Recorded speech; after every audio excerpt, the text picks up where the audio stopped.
হে চাচা, আপেল কত করে কেজি? বাজান আপেল 300 টাকা কেজি। আচ্ছা বাজান কয় কেজি দিমু? চাচা 2 কেজি আপেল দেন। ঠিক আছে বাজান দিতাছি। যাই হোক আজকে সকাল সকাল মনে হয় বেচা কিনা ভালোই হবে।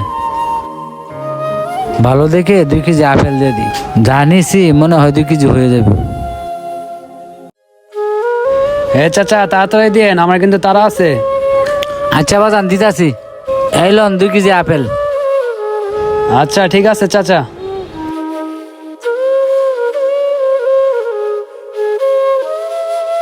এ নেন 500 টাকা।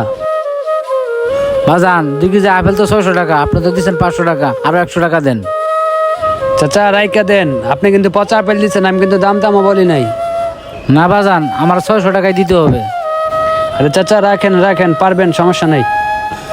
না বাজান আমার 600 টাকা দিতে হবে, আর কম দিলে আমি পারবো না। তোদের মতো ফকিনির কাছ থেকে আপেল কিনে আমার ভুল হয়েছে, নে লাগবে না তোদের আপেল।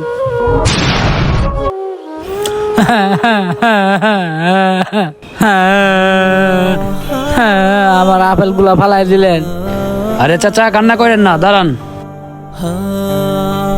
এ নেন 1000 টাকা রাখেন, তারপরে কান্না করেন না। না বাজান আপনার টাকা লাগবো না, আপনার মতো শয়তানের কাছে আমি ফল বিক্রি করবো না। এই নেন আপনার টাকা। আমি বললাম আপনি ধ্বংস হয়ে যাবেন, অহংকার ভালো না। আল্লাহ আপনার ধ্বংস করবো, আমি কই দিলাম না নিশ্চিত। এই ফকিনির বাচ্চা, তুই আমাকে অভিশাপ দিচ্ছিস? দাঁড়া, তোকে আজকে মেরে ফেলবো। ওই কে তুই? তোর এত বড় সাহস, তুই আমার বাবাকে মারতেছস? ওই কে তুই, কে তুই? তোর পরিচয় দে আগে। ওই আমার পরিচয় জানলে তুই প্যান্ট খারাপ করে ফেলবি। আমি বলছি কে তুই, আগে পরিচয় দে। আমি ম্যাজিস্ট্রেট, আর তুই যাকে মারছিলি তার একমাত্র সন্তান আমি। মানে